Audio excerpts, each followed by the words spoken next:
ఏమన్నా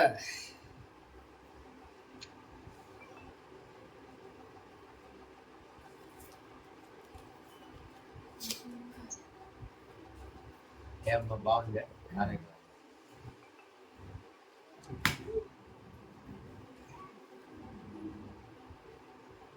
good. Happy Sunday.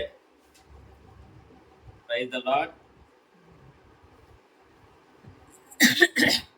Greetings from the name of the Lord Jesus Christ.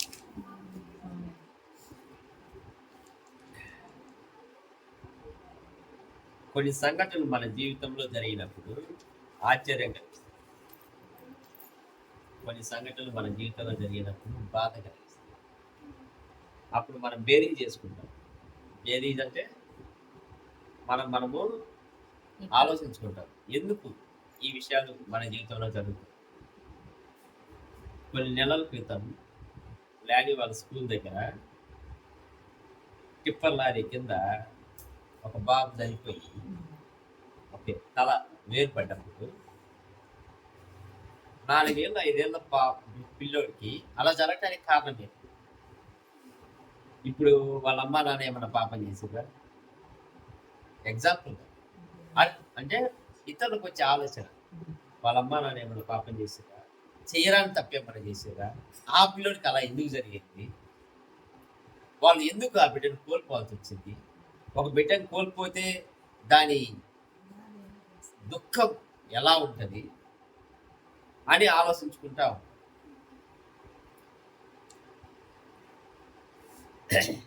అట్నే నేను నా ఉపవాసం ఉండి ప్రార్థన చేసే సమయాన నేను ఆలోచించుకుంటున్నాను, అభిషేక్కి ఎందుకు పడ్డది? వాడు చిన్నప్పుడు ఏమో మంచం మించి కింద పడ్డాడు, తర్వాత కొలుకులు ఏమో గోడ మించి కింద పడ్డాడు, అదే గోడ మించి కింద పడ్డాడు, స్విమ్మింగ్ పూల్లోనేమో గడ్డం పగిలిపోయింది, తర్వాత ఇంట్లోనేమో వెనక కిటికీ తగిలింది. ఒక దెబ్బలు వాడికి పర్యావసానంగా జరుగుతూ ఉన్నాయి. ఇది ఇప్పటికి ఒక 5వ 6వ వాడికే ఎందుకు జరుగుతున్నాయి? డోర్ ధైర్యం చెబుతాం. పర్యావసానంగా జరిగే సమయాన lord, why these are all happening to my son? Is there anything wrong? Okay, నా జీవితంలో నేను ఏదన్నా తప్పుగా నీతో ప్రవర్తిస్తున్నా, ఒకవేళ తప్పు చేసినా, ఏదైనా ఉంటే నాకు తెలియపరచదేవా అని నేను ప్రార్థిస్తూ ఉంటే, లూకా సువార్త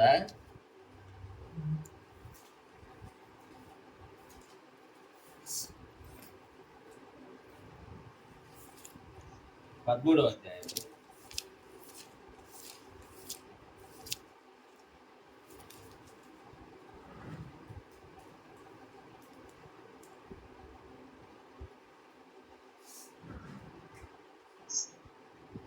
1-5.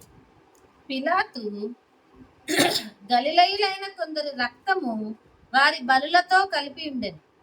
ఆ కాలమున అక్కడనున్న కొందరు ఆ సంగతి యేసుతో చెప్పగా ఆయన వారితో ఇట్లనెను, ఈ గలిలయులు అట్టి హింసలు పొందినందున వారు గలిలయులందరికంటే పాపులని మీరు తలంచుచున్నారా?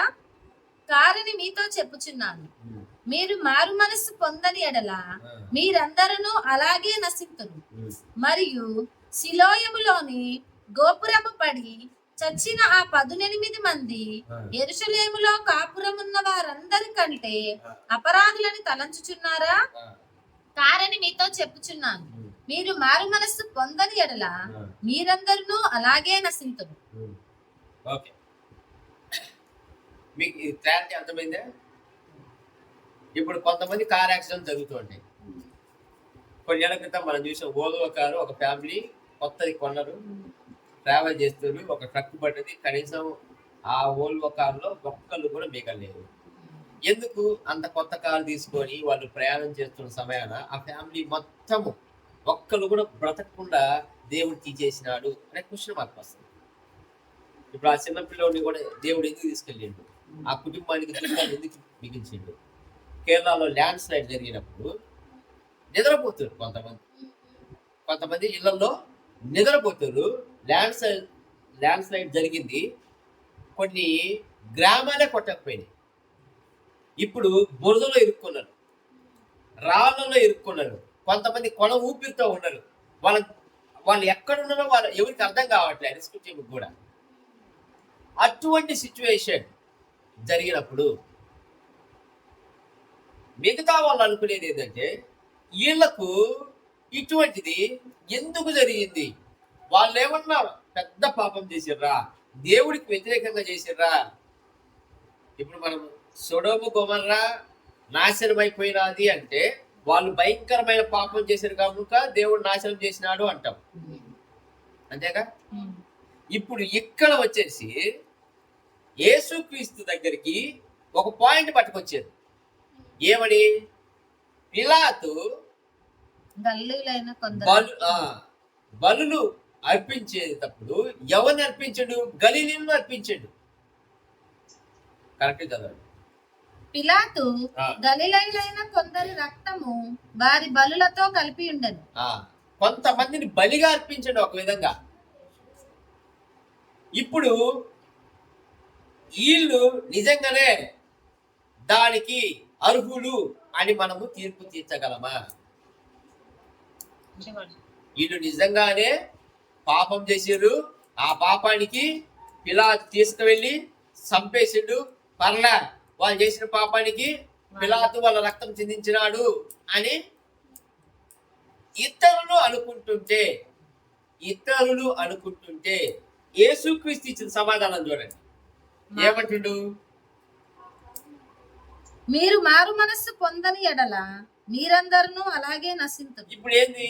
మేము అడిగిన క్వశ్చన్ ఏంది? ఈయన సమాధానం ఏంది?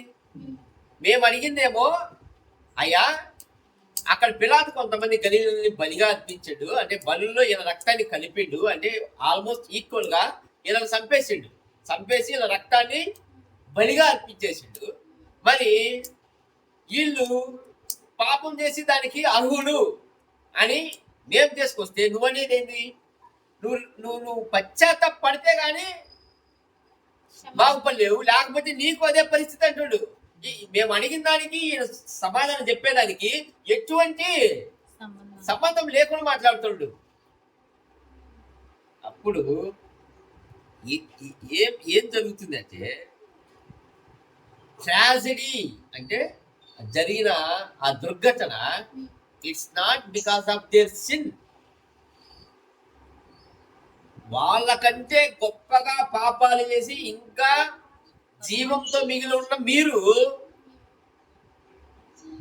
పాప క్షమాపణ పొందండి అంటారు, అంతేగా?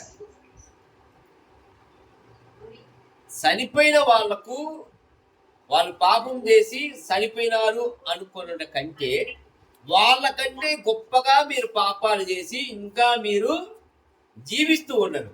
కాకపోతే మీరు రిపెంట్ అంటే పశ్చాత్తాపడకపోతే మీకు అంతకంటే ఎక్కువే శిక్ష పడుతుంది. క్లియర్గా చెప్పేస్తుంది. వాళ్ళు అనుకోమాకండి, వాళ్ళు చనిపోయిన వాళ్ళందరూ పాపం చేసి ముందే వెళ్ళిపోయినారు అనుకోమాకండి. బ్రతికి ఉన్న మీరు కూడా పశ్చాత్తాపడకపోతే మీకు అటువంటి శిక్షే పడుతుంది. ఇప్పుడు ఆ దుర్ఘటన జరిగితే వాళ్ళు పాపం చేసినారని నువ్వు ఎలా అనుకోగలవు? మనకు బిబ్లికల్గా ఒక ఎగ్జాంపుల్ ఉంది. యోబు మొత్తం పోగొట్టుకున్నాడు, తన పిల్లల్ని పోగొట్టుకున్నాడు, తన ఆస్తి పోగొట్టుకున్నాడు, తన ఆరోగ్యము పోగొట్టుకున్నాడు. ఏమైనా పాపం చేసిండా? ఇప్పుడు ముగ్గురు ఫ్రెండ్స్ వచ్చి అరే నువ్వు ఏ పాపం చేయకపోతే నీకు ఎందుకు జరుగుతురా? నువ్వు ఏదో ఒకటి చేస్తేనే నువ్వు పిల్లలు పోగొట్టుకున్నావు, ఆరోగ్యం పోగొట్టుకున్నావు, లాస్ట్ భార్య కూడా తృణీకరించి ఊసి వెళ్ళిపోయింది కదా. ఇప్పుడు నువ్వు ఏం చెయ్యకపోతే నీకెందుకు జరుగుతుంది? ఎలా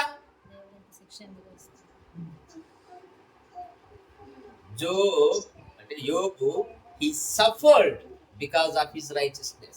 యోబు ఏమనుకుంటున్నాడో తెలుసా? నా కన్నులతోటే నేను నిబంధన చేసుకున్నా, నేను ఒక కన్యకను నగ్నంగా చూడను అని. మరి అటువంటి వాడికి ఇటువంటి శిక్ష ఎందుకు?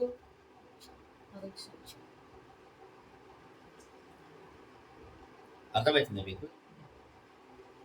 అంటే నీతి మంతులకు పరీక్ష పెట్టే విధానంలో ఎదురు దెబ్బలు ఇంకా తగులుతాయి, దెబ్బలు గట్టిగా తగులుతాయి అని చెప్పే విధానంలోనే దుర్ఘటన అనేది వాళ్ళ పాపం వల్ల జరిగింది కాదు. ఇదే ల్యాండ్ స్లైడ్ లో కేరళలో ఎంతమంది భక్తులు లేరు, ఎంతమంది విశ్వాసులు లేరు, ఎంతమంది యేసుక్రీస్తుని నమ్ముకొని బ్రతకట్లే, ఎంతమంది నీతిమంతంగా బతకట్లే, వాళ్ళు పోగొట్టుకున్నారు కదా. వీళ్ళలో పిల్లలు లేరా? పిల్లలకు ఎటువంటి పాపం తెలుస్తుంది? వాళ్ళ కలహము ఇటువంటి వాళ్ళకి తెలియదు కదా. అటువంటి వాళ్ళు చనిపోయారు కదా. మరి అటువంటి వాళ్ళు చనిపోయినప్పుడు వాళ్ళు పరలోకానికి ఎత్తపడతారు కదా. అర్థమవుతుందా? కానీ వాళ్ళు పాపం చేసినారు కనుక వాళ్ళు చనిపోయినారు, వాళ్ళకు అటువంటి సంఘటన జరిగినది అనుకోవడం మీ మూర్ఖత్వం అని యేసుక్రీస్తు.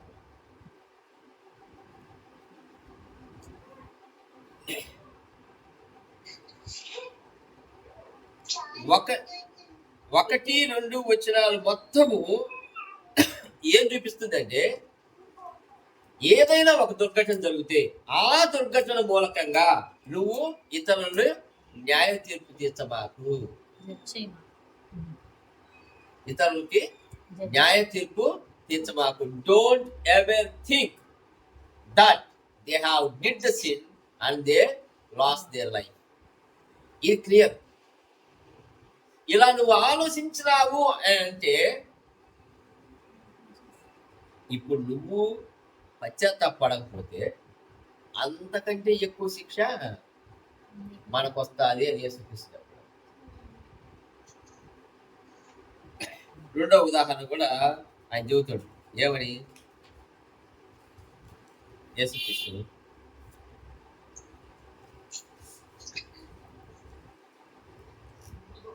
రెండో చదవండి. నాలుగు. మరియు శిలోయములోని గోపురము పడి చచ్చిన ఆ 18 మంది యెరూషలేములో కాపురం ఉన్న వారందరికంటే అపరాధులని తలంచుచున్నారా?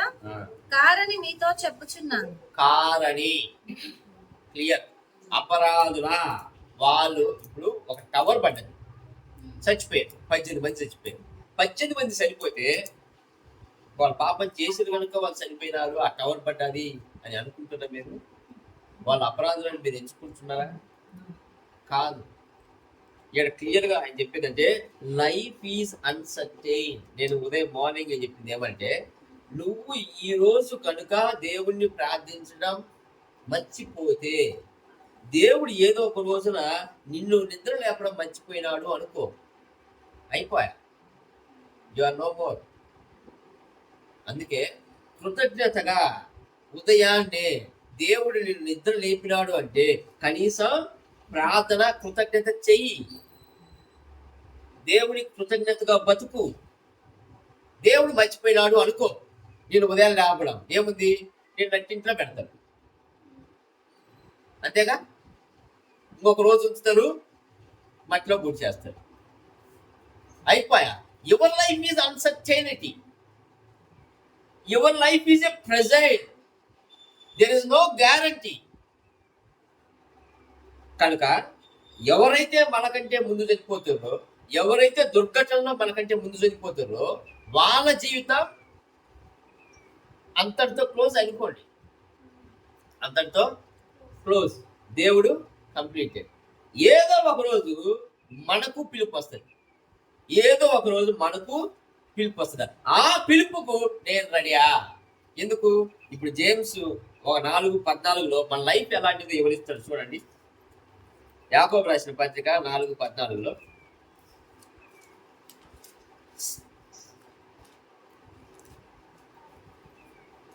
రేపేమి సంభవించునో మీకు తెలియదు.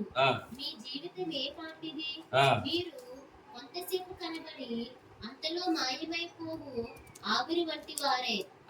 ఇప్పుడు మేఘాలే ఆవిరి మేఘాలు అయితే మేఘాలు ఆడ కనపడితే తర్వాత మాయమవుతాయి. మరి నీ లైఫ్ అంతే. Your life is uncertainty. ఈ రోజు ఉంటది, రేపు ఉంటుందో ఉండదో తెలియదు. ఈ క్షణం ఉంటది, నువ్వు బయటికి పోతే ఉంటావో ఉండవో తెలియదు. ఒకడేమో బాగా జిమ్ చేద్దామని పోయి ఉదయాన్నే మంచి ప్రోటీన్ ఫుడ్ తీసుకొని ఓకే బైసెప్స్ చేస్తా ఉన్నాడు, కూలిపోయింది. హాస్పిటల్ పోయేసరికి heart attack. Puneeth Raj Kumar exercise చేసిండు, హాస్పిటల్ పోయేసరికి చనిపోయాడు. అర్థమవుతుందా? అన్సర్టైనిటీ. అంతవరకు హెల్దీగా ఉన్నాడు, రోజు ఎక్సర్సైజ్ చేసేవాడు, నా గుండెకి ఏం కాదు అనుకునేవాళ్ళు, నా ఆరోగ్యానికి ఎటువంటి ముప్పు లేదు అనుకునేవాళ్ళు. Fraction of second. Don't ever think your life is certain. నేను ఇంకా 30 సంవత్సరాలు బతుకుతాను, ఇంకా 40 సంవత్సరాలు బతుకుతాను, ఇంకా 80 సంవత్సరాలు బతుకుతాను, నేను అది సాధిస్తాను ఇది సాధిస్తాను. అస్సలు నమ్మమాక. రేపేం జరుగుతుందో నీకు తెలియదు, రేపేమి సంభవించనో నీకు తెలియదు. కనుక ఈ రోజు నీకు దేవుడు ఇచ్చిండు కనుక ఈ రోజు నేను రెడీ. ఎప్పుడు? ఒకవేళ యేసుక్రీస్తుని పిలిస్తే రెడీ. నా హృదయము దేవుని ఆలయమై ఉన్నదా? దేవుని పిలుపుకు నేను లోబడి ఉన్ననా? దేవుని ఆజ్ఞ ప్రకారం నేను జీవించి బ్రతుకుతున్నానా? దేవుని ఆజ్ఞ ప్రకారమే నేను ఇతరులకు కనబడుతున్నా లేదా?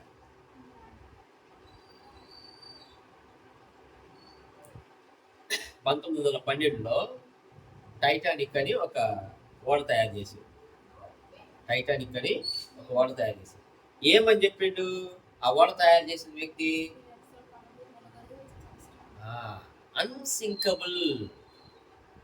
అన్సింకబుల్, ఇది మునగదు అని. ఇప్పుడు అక్కడి నుంచి లండన్ నుంచి న్యూయార్క్కి ప్రయాణం మొదలుపెట్టి, లండన్ నుంచి న్యూయార్క్కి ప్రయాణం మొదలుపెట్టారు. మొత్తం ధనవంతులే. ఎందుకు? దాంట్లో ఎక్కువ డబ్బు చెల్లించి ఉండాలా. వాళ్ళకి కావాల్సిన అన్నీ ఉంటాయి.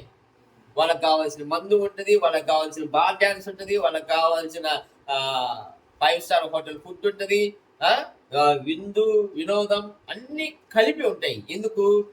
కొన్ని వారాలు చేయాల్సిన జర్నీ, కొన్ని వారాలు చేయాల్సిన జర్నీ కాబట్టి. సముద్రం మీద ప్రయాణం, చల్లటి గాలి, ఎట్లుంటుంది? చుట్టూ నీళ్లు. వాళ్ళ డ్రీమ్ ఏంది? లండన్ నుంచి అమెరికాకు కొంతమంది వలసపోయే వాళ్ళు ఉంటారు. అక్కడ వెళ్ళి నా జీవితాన్ని మరో రకంగా మరల్చుకుంటా, మరో విధంగా నేను జీవిస్తా అని ప్రయాణం చేసేవాళ్ళు వేల మంది. అయితే జర్నీ స్టార్టెడ్. నడి సముద్రంలో, నడి సముద్రంలో, అట్లాంటిక్ మహాసముద్రంలో ఓడ మునిగిపోయింది. ఆ రోజు ఎవరైతే కలలుగన్నారో అమెరికాకు పోయి అది సాధిస్తా, ఇది సాధిస్తా, అది చేస్తా, ఇది చేస్తా అని అనుకున్న వాళ్ళందరూ ఆ రోజు ప్రభువుని కలుసుకున్నారు. యేసుక్రీస్తులో ఉన్నాడు అంటే యువర్ లైఫ్ ఈజ్ అన్సర్టెనిటీ. నువ్వు అనుకోవచ్చు, నువ్వు ఊహించవచ్చు, నా జీవితం అట్టుండబోతుంది, ఇట్టుండబోతుంది, అలా చేయాలి, ఇలా చేయాలి అని. కానీ దేవుడు వేరే విధంగా ఆలోచించాడు. ఇది దుర్ఘటనే. ప్రపంచంలో అందరూ షాక్. ఆయనేమో అన్సింకబుల్ అని చెప్పిండు, ఇదేమో మంచి రిచ్ వాడ, అసలు ఎక్కడా దీనికి లోపాలు ఉండవు, అసలు ఈ షిప్ దీని లగ్జరీ స్టేటస్ వేరు, అప్పటిదాకా ఎవరు తయారు చేయండి, ఎన్నో గొప్పలు. కానీ ఒకే ఒక గంటలో మునిగిపోయి, ఒకే ఒక గంట ఎంతమంది ప్రాణాలు కోల్పోయారు. అందరి ధీమా ఏంటంటే ఇది మునగదు, ఖచ్చితంగా మేము న్యూయార్క్ చేస్తాం, ఖచ్చితంగా మేము అమెరికాకు పోయి గొప్ప గొప్ప జీవితాన్ని మేము అనుభవిస్తాం అని అనుకొని ప్రయాణం చేసిన వ్యక్తులు ఆ రోజు సముద్రంలో సమాధి చెప్పారు. నీ జీవితం అంతే. రేపేం సంభవించనో నీకు తెలియదు. అన్సర్టెనిటీ. కనుక మనం అనుకోవచ్చు, ఎవరైనా చనిపోతే ఇంత ఆరోగ్యంగా ఉన్న వ్యక్తి ఇతను ఎలా చనిపోయిండు అంతేగా. నిన్న నేను కలిసిన, ఇప్పుడు మాట్లాడినా, ఇప్పుడే ఫోన్ చేసి మాట్లాడినా, ఆయన చనిపోయాడు. ఎలా? ఆశ్చర్యం వ్యక్తం చేస్తాం. ఎవరి జీవితమైనా అంతే. జీవితం క్షణభంగురం. దానికి నువ్వు ఎలుగు ఏం మాకు అంటే రేపేం జరుగుతుందో నీకు తెలియదు కనుక నువ్వు ఈరోజు ప్రిపేర్ అయి ఉండాలి. ఈ రోజు దేవుడు, ఈ క్షణం దేవుడు నన్ను పిలిస్తే నేను దేవుణ్ణి అందుకోగలనా? దేవుణ్ణి నేను కలుసుకోగలనా? దేవుడి దగ్గరికి నేను వెళ్ళగలనా? అది మన ఆలోచన అయి ఉండాలి. Life is very short. కనుక లోకంలో జరిగే దుర్ఘటనలు,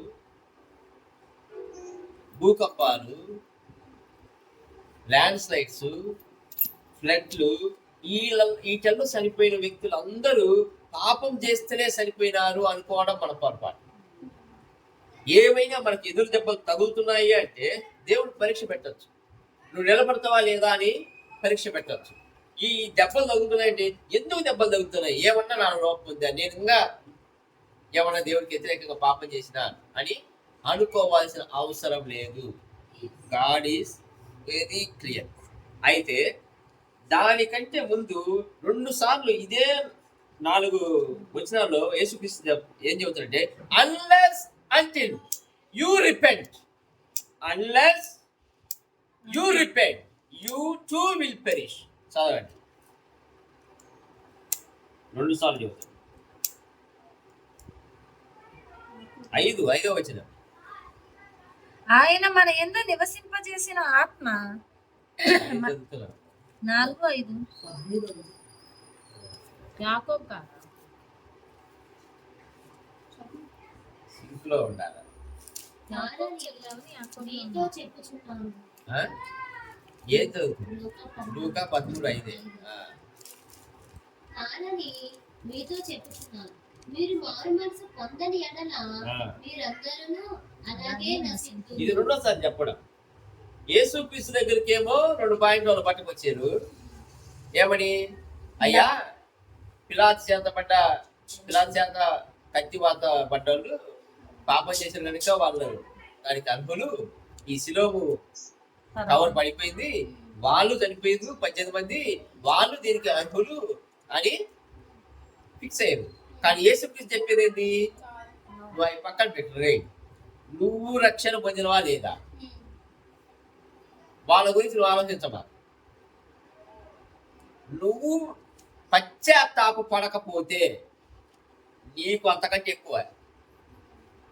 అన్లెస్ జీసస్ క్వశ్చనింగ్ సేమ్. యేసుక్రీస్తు దగ్గరికి 2 పాయింట్లు పట్టుకొచ్చారు. కానీ 2 సార్లు ఏమంటాడు? నువ్వు ముందు పశ్చాత్తాపడు. ఎందుకంటే నీ లైఫ్ చాలా గొంగల పురుగు లాంటిది.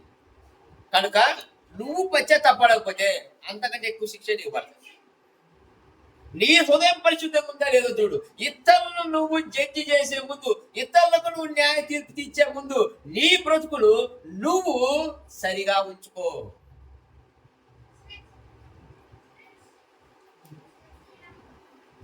ఈ వర్డ్ వెరీ ఎక్సలెంట్ గా ఉంటుంది. Unless you repent you too will perish. Perish అంటే నాశనం.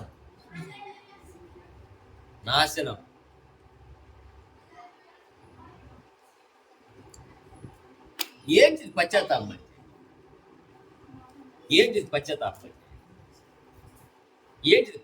అంటే? మారు మనసు. ఏంటిదా మారు మనసు పదం? ఇప్పుడు ఇది నేను రాసింది కాదు, కానీ ఇప్పుడు నాతో పాటుగా లాస్ట్ది మీరు చెప్పండి. నేను ఒకటి చదువుతా, మీరు లాస్ట్ అన్నిటికీ ఒకటే చెప్పండి. ఏమని? రోజు గంట కూడా ప్రార్థన చెయ్యను, అయినా నేను క్రైస్తవుడిని అనేది మీరు రిపీట్ చేయండి. నేను చదువుతా ఉంటా. అయినా నేను క్రైస్తవుడినే అనేది మీరు రిపీట్ చేయండి. ఓకే, నేను మిగతా చదువుతా ఉంటాను. రోజుకు గంట కూడా ప్రార్థన చేయను, ప్రతిరోజు వాక్యం చదవను, ఆరాధన ఎగ్గొట్టి ఫంక్షన్కి వెళ్తా, క్రమంగా మందిరానికి వెళ్ళను, సినిమాలు సీరియల్ చూస్తా, సంఘానికి ఆర్థికంగా మద్దతు ఇవ్వను, మోసం చేయడానికి ఏమాత్రం వెనకాలను, వాక్యానుసారంగా జీవించను, పాపం చేయడానికి వెనకాలను. బ్రతుకు ఇలా ఉంటుంది. ఈ పశ్చాత్తాపం దగ్గర ఈ వచనం ఎందుకు చెప్పా? ఇప్పుడు అందరు ఏమనుకుంటారంటే నేను చర్చికి పోయి వస్తా, నేను క్రైస్తవుని అనుకుంటాను. వాక్యం చదవరు, ప్రార్థన చేయరు, పశ్చాత్తాపం ఉండదు, దేవుడు వాక్య ప్రకారం జీవించరు, అయినా మేము క్రైస్తవులం అని చెప్పుకుంటాం. ఇది రియల్. ఎంతమంది చూడండి, రోజుకు గంట కూడా నేను ప్రార్థన చేయను, అయినా నేను క్రైస్తవుడినే. రోజు వాక్యం చదవను, అయినా నేను క్రైస్తవుడినే. ఆరాధన ఎగ్గొట్టి ఫంక్షన్కి ఇంపార్టెన్స్ ఇస్తా, ఆరాధన ఎగ్గొట్టి మా బంధువులకే వెళ్ళిపోతా, అయినా నేను క్రైస్తవుడినే. మందిరానికి అస్సలు పోడు. ఓకేనా? నేను ఇన్స్టాలో వచ్చే మోటివేషన్ కొటేషన్ చదివి నాకు చాలు అనుకుంటా, అయినా నేను క్రైస్తవుడిని. సినిమాలు సీరియల్ చూస్తాం, అయినా మేము క్రైస్తవులమే. సంఘానికి ఆర్థికంగా అస్సలు మద్దతు ఇవ్వను. నేను మాలుకోవడము, నా షాపింగ్లు, నేను బతకడమే. ఓకే, నాకు కావాల్సిన ఈ వస్తువులు కొనుక్కోవడము, లేకపోతే నా బట్టలు కొనుక్కోవడము, లేకపోతే కానీ సంఘానికి మాత్రం రూపాయి కూడా ఇవ్వను, అయినా నేను క్రైస్తవుడిని. మోసం చేయడానికి ఏమాత్రం వెనకాలను, బిజినెస్ చేస్తా ఉంటా, ఏదో మంది మోసం చేయడానికి మాత్రం ఏమాత్రం వెనకాలను, నేను క్రైస్తవుడినే. మళ్ళా అర్థమవుతుందా? 100 మోసం చేస్తా, 200 మోసం చేస్తా, వాక్యానుసారంగా అస్సలు జీవించను, అయినా నేను క్రైస్తవుడు. ఇందుకు యేసుక్రీస్తు చెప్పేది పశ్చాత్తాపడండి. పశ్చాత్తాపం అంటే మారు మనసు పొందడమే. మారు మనసు ఎన్నిసార్లు పొందుతారు? మారు మనసు ఎన్నిసార్లు పొందుతారు చెప్పండి? ఎన్నిసార్లు పొందుతారు? నువ్వు మారు మనసు అంటే ఇప్పుడు యూటర్న్ తీసుకుంటారు కదా, యూటర్న్ తీసుకొని మళ్ళా పాపం చేసి మళ్ళీ యూటర్న్ తీసుకొని రావాలా, మళ్ళా పాపం చేసి యూటర్న్ తీసుకొని రావాలా, అంతేగా? ఇప్పుడు పాపంలో ఉన్నావు, నడుచుకుంటూ పోతా ఉంటావు, యేసుక్రీస్తే ఉంటాడు ఇది నీ దారి కాదు, యూటర్న్ తీసుకొని ఇట్లా, మళ్ళా యూటర్న్ తీసుకొని కొంచెం దూరం పోయేసరికి పాపం చేస్తావు, అప్పుడు ఈ రూట్లోకి వస్తావు, మళ్ళా వచ్చి యూటర్న్ తీసుకొని రావాలా. ఎన్నిసార్లు తీసుకుంటున్నాడు క్రైస్తవులు? ఇప్పుడున్న క్రైస్తవులు ఇలానే బతుకుతున్నారు.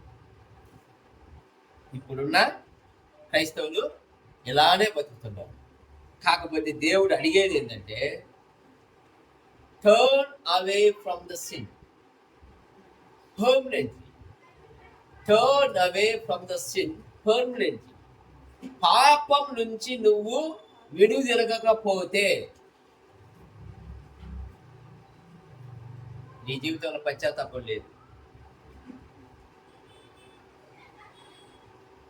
దేవుడు కోరేది ఏంటంటే మీకు దొంగ తెలుసుగా, ఏ దొంగ? శిలువ మీద ఉన్నదా? ఏమంటాడు దొంగ పరికి మాటలు చెప్పండి. ఒక దొంగ ఏమో నువ్వు దేవుడు అయితే నాకు ఆ దొంగ గురించి అవసరం లేదు. రెండో దొంగ మనం పాపం చేసాం కాబట్టి శిక్షకు అర్హులము, యేసుక్రీస్తు అన్నమాట చెప్పండి. నీ రాజ్యం వచ్చినప్పుడు నన్ను చేసుకో, నేడు నీవు నాతో పాటు పరదేశంలో. అది పశ్చాత్తాపం. మన పాపంలో మనం తెలుసుకోవాలి, నేను దేనికి అర్హురాలు అని తెలుసుకోవాలి. అది అది ప్రతి ఒక్కరి జీవితంలో, విశ్వాసి ప్రతి ఒక్కరి జీవితంలో ఉండాల్సిన లక్షణం. దేవా, నువ్వు వచ్చినప్పుడు నన్ను తీసుకుపోయావు, నువ్వు వచ్చినప్పుడు నన్ను చేయకపోయావు. అందుకు నీ హృదయము యేసుక్రీస్తుకు అర్పించాలి, యేసుక్రీస్తుకు అర్పించాలి. లోక ఆచారాలన్నీ పాటిస్తా నేను క్రైస్తవుడే, లోక సంప్రదాయాలన్నీ పాటిస్తా నేను క్రైస్తవుడే అంటే కుదరదు. ఇప్పుడు నేను ఇంతకుముందు చదివిన అన్ని నువ్వు క్రైస్తవుడి కాదు అని అర్థం. నువ్వు క్రైస్తవుడి అయితే ప్రతిరోజు ప్రార్థన చేస్తావు, నువ్వు క్రైస్తవుడి అయితే ప్రతిరోజు వాక్యం చదువుతావు, నువ్వు క్రైస్తవుడి అయితే మందిరానికి ఖచ్చితంగా వెళ్తావు, నువ్వు క్రైస్తవుడు అయితే మందిరానికి ఆర్థికంగా మద్దతు ఇస్తావు, నువ్వు క్రైస్తవుడు అయితే మోసం చెయ్యవు, నువ్వు క్రైస్తవుడు అయితే మోహపు చూపు చూడవు, నువ్వు క్రైస్తవుడు అయితే వాక్యానుసారంగా జీవిస్తావు.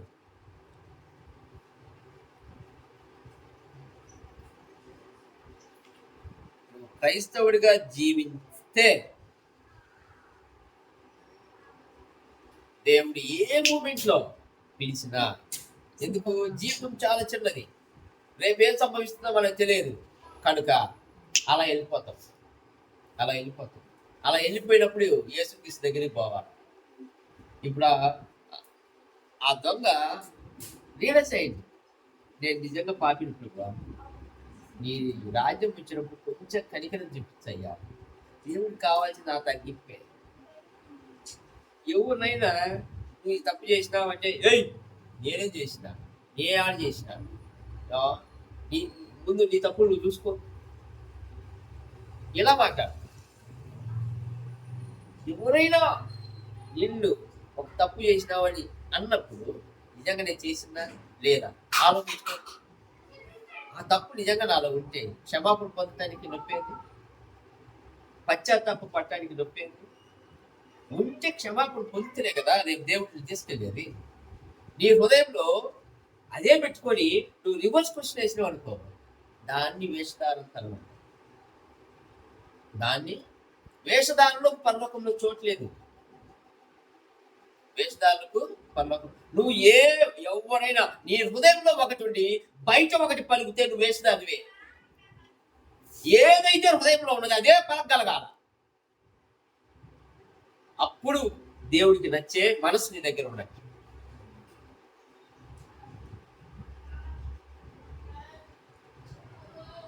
ఎవరైనా మన ఇంటికి వచ్చి అయ్యా బాగున్నావా అని పలకరించినప్పుడు వచ్చేయండి ఇప్పుడు అని లోపల అనుకోని బాగున్నారు అని అన్నావు అనుకో, అది వేసినట్టే. హృదయపూర్వకంగా నువ్వు ఆహ్వానించగలగాల, హృదయపూర్వకంగా ఆ మనిషిని ప్రేమించగలగాల, హృదయపూర్వకంగా ఆ మనిషిని నువ్వు స్వీకరించగలగాల. అది దేవుడికి ఇష్టమైన హృదయం. అప్పుడు దేవుడు ఆ హృదయంలో నివసించగలుగుతాడు. ఆ మనిషి ఎట్టైనా పోవాలా, ఎట్టైనా నాశనం కావాలా అని లోపల ఉండి పైకి మాత్రం ఏం బాగున్నావా అని ఫోన్ చేయడం దరిద్రం. నీకు హృదయంలో అంత కన్సర్న్ ఉంటే వాళ్ళ బాధల్లో నువ్వు పాలు పంచుకోవాలి. నీ హృదయంలో అంత కన్సర్న్ ఉంటే, అంటే యేసుక్రీస్తు హృదయం ఉంటే నువ్వు వెళ్ళి ప్రేమించగలగాలి. ట్రాజడీ, దుర్ఘటన, it's not a proof that they have sin. వాళ్ళు పాపం చేసినారు అనే దానికి ప్రూఫ్ కాదు. జీవితం చాలా చిన్నది, క్షణభంగురం. పాపం విషయంలో మీరు పశ్చాత్తాప పడకపోతే దేవుడు మిమ్మల్ని వదిలేస్తాడు.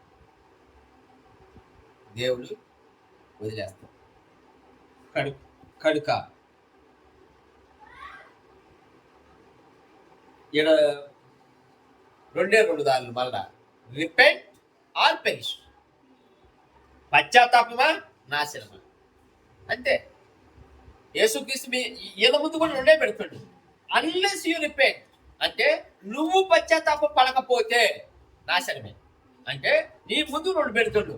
ఎప్పుడు మోసే ముందు యెహోవా రెండు పెట్టినట్టు, ఇది మంచి దారి, ఇది చెడ్డ దారి, నువ్వు ఎంచుకొని ఆయన యేసుక్రీస్తు కూడా పెడుతున్నాడా, నువ్వు పశ్చాత్తాపడతావా నాశనానికి పోతావా, పశ్చాత్తాపడతావా నాశనానికి పోతావా.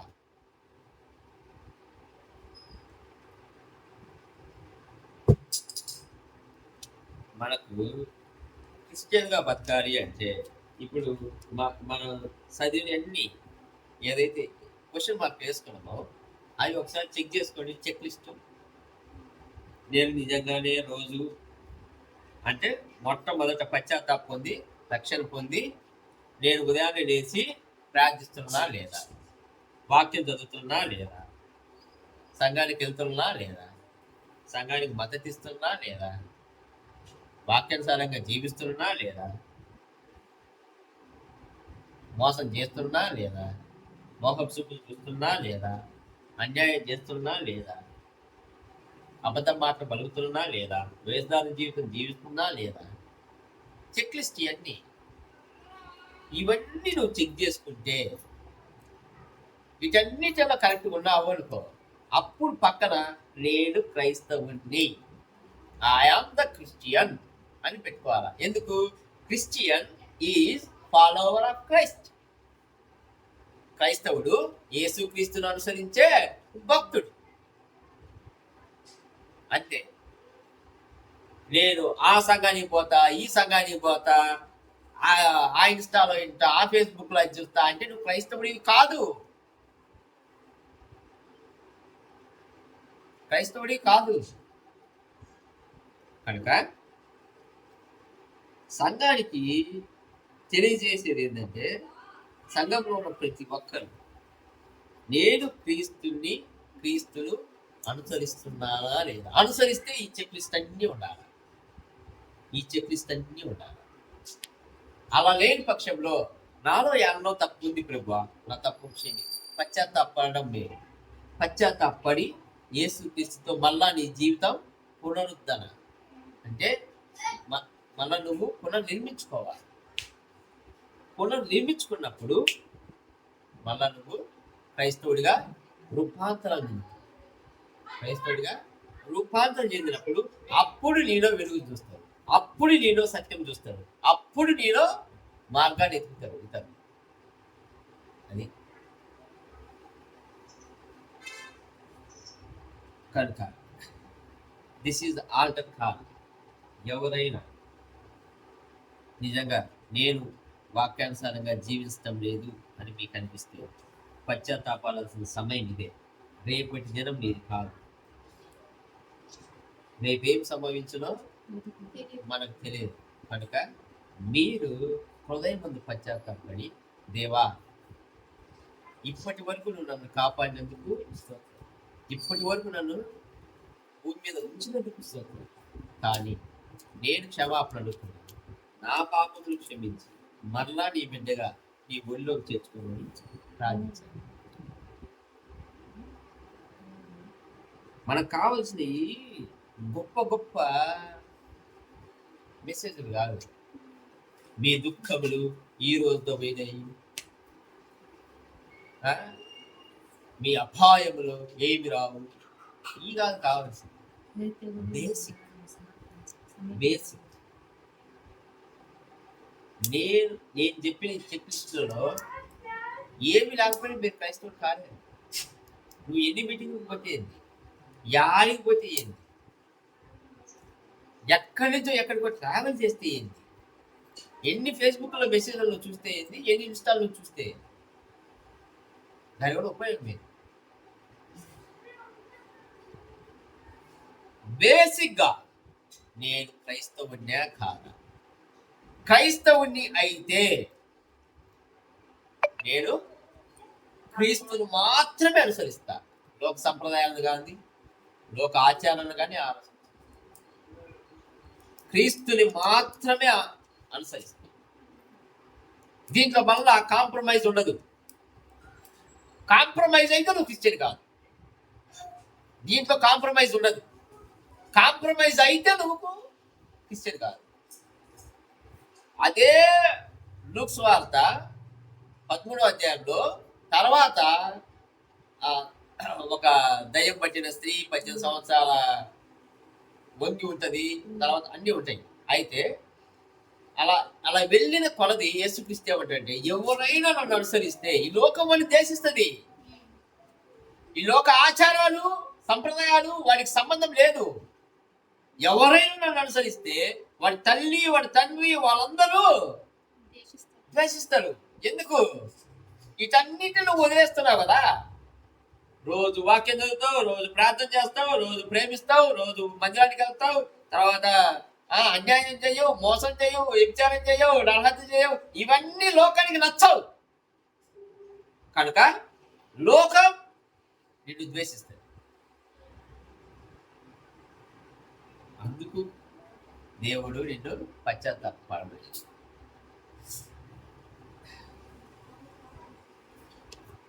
పరీక్షించుకోండి, మీరు హృదయాలు మీరు పరీక్షించుకొని, దేవా నిజంగానే నీకు అనుకూలంగా నిన్ను ప్రేమించి నేను బతుకుతున్నా లేదా? అలా లేని పక్షం నా తప్పు ఏదైనా ఉంటే క్షమించు, నేను మరలా నీ వైపు నన్ను తీసుకో అని ప్రార్థన చేసుకున్నాను. కళ్ళు మూసుకుంటే బలంగా ప్రార్థన చేసుకున్నాను. ఇక్కడ